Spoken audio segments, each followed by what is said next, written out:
تعال نسوي مشروب بارد ينعش القلب ويطلعنا من جو الاثراب. نحتاج ليمون وكومه نعناع.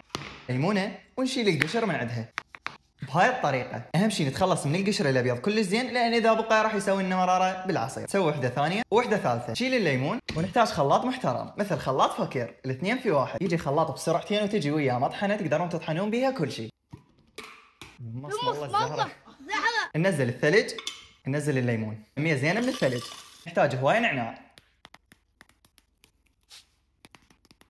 وكثروا نعناع راح ينعش القلب. هسه ننزل عليهم شويه مي، وانا اليوم ما ادري شنو مشكلتي ويا الاخضر، كله اخضر. تقدرون تخلون وياه شكر او تقدرون تسوونه صحي تستمتعون بالحموضه مالته. هسه نشغل ونقول بسم الله.